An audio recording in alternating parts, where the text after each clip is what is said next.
안녕하세요. 정기술사입니다. 이번 영상은 48번째 이야기고요.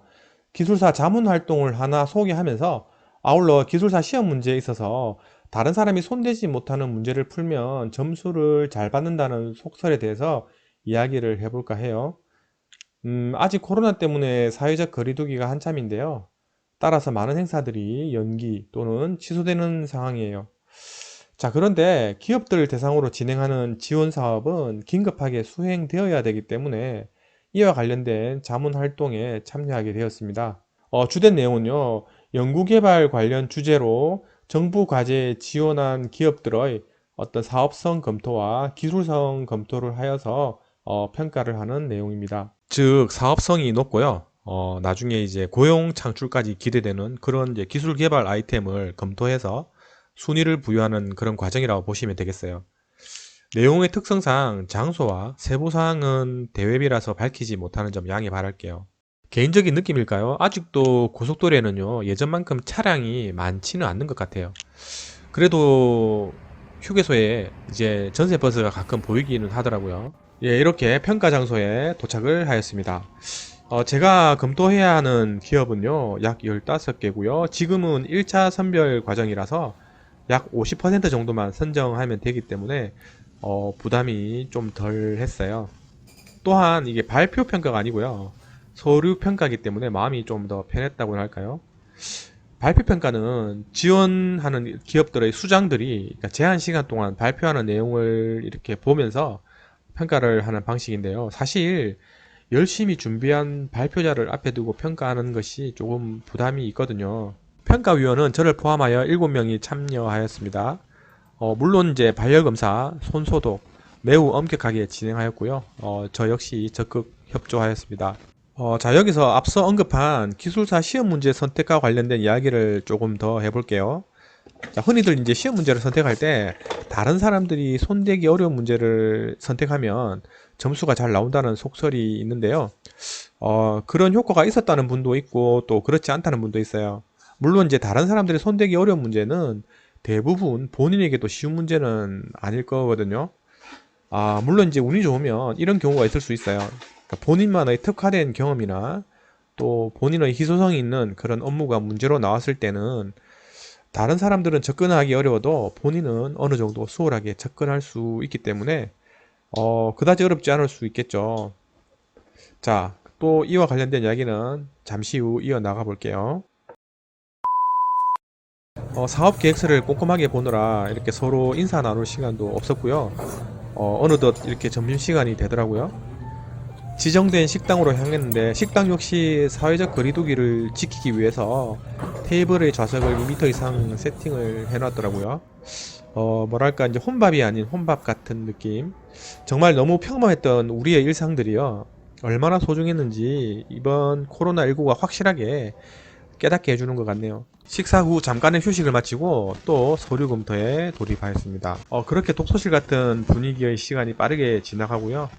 최종 선정과 합의를 위한 서로의 의견을 교환하는 시간이 다가왔습니다. 각자의 프라이버시 때문에 이제 촬영은 하지 못했어요. 각 자문위원님들 간 자유로운 토론이 이제 진행되었는데요. 저는 이 과정에서 조금 특이한 느낌을 받을 수 있었어요. 자, 참가한 분들은요, 교수, 기술사, 기업인 등 이제 자타공인 전문가 분들이거든요. 자, 그런데 사업 공모에 참여한 기업별로 제출한 사업 계획서를 이렇게 기반으로 서로 이제 정리된 의견을 교환을 함에 있어서요. 참가한 기업의 사업 아이템이 그러니까 본인의 경력 전공과 일치하면 그에 대한 관련 의견이나 또 주장이 세부적이면서 깊은 내용으로 이어지고요. 참가 기업의 사업 아이템이 본인의 전공과 약간 벗어난 그런 내용은요. 그다지 세부적이거나 깊은 의견을 내지 않는다는 것을 느꼈어요. 물론 그건 당연하다고 볼 수 있겠죠. 예를 들어 의사라고 하더라도 학부 시절에는 모든 진료 과목을 다 배우지만 실제 현업은 그 중에 하나의 진료 과목을 선택하잖아요. 그럼 시간이 갈수록 자연스럽게 다른 진료 과목들은 상대적으로 깊이의 차이가 점점 벌어지겠죠. 어쨌든 그런 현상 때문에 평가위원을 7명 소집한 거겠죠. 정리하자면요. 일반적으로 본인의 전문 분야에 대해서는 디테일하게 접근하지만 본인의 전공이 아닌 그런 내용에 있어서는요, 그 디테일함이 다소 얕아지는 것은 아닌가 하는 생각이 들어요. 따라서 이제 본인의 전공과 벗어난 비전문 분야에 대한 내용은 그 내용 자체가 짜임새가 있고 타당성이 있고 합리성이 갖추어지면 다소 관대해지지 않나 하는 그런 생각이 들어요. 자, 이와 같은 맥락으로 기술사 답안 채점도 그렇지 않을까 생각하는 거죠. 물론 이제 답안 채점에 있어서 채점을 위한 가답안, 즉 모범 답안이 마련되어 있겠지만 기술사 채점은 분야별 전문가인 채점자의 주관이 참작될 수 있거든요. 따라서 2에서 4교시 논술형 문제에 있어서는요, 각 채점자의 전문성을 기반으로 이렇게 점수가 조금 플러스 되거나 또 조금 마이너스 될 수 있거든요. 이에 비춰보면 일반적으로 다른 사람들이 쉽게 접근하지 못하는 문제 같은 경우는 채점자분들에게도 다소 생소하거나 또는 신선한 문제일 수 있거든요. 그렇기 때문에 좀 답안을 잘 작성하면 점수가 생각보다 잘 나올 수도 있지 않을까 하는 생각을 해요. 자, 그렇다고 거리가 먼 내용을 작성해 놓고 나는 풀었어 이렇게 생각하면 안 되겠죠. 자, 결론은요. 다른 사람이 손 못 대는 문제를 풀면 점수가 잘 나온다. 자, 이런 말은 아주 근거가 없지는 않다고 생각을 해요. 다만 본인마저도 잘 모르는데 섣불리 그런 문제를 푼다고 해서요, 좋은 점수가 나오기는 쉽지 않을 것 같아요.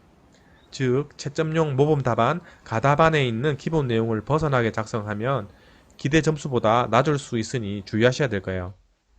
정말 참가한 기업들 모두 훌륭해서 우열을 가리기 힘들었는데요.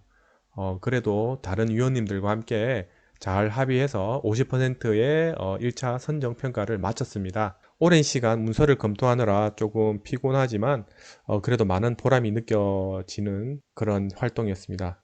다음에 또 다른 자문 활동이 있으면 소개시켜 드릴게요. 이번 영상은 여기까지고요. 저는 다음에 더 좋은 내용으로 또 찾아뵙겠습니다. 영상이 도움되셨으면 좋아요, 구독 버튼 눌러주세요. 감사합니다.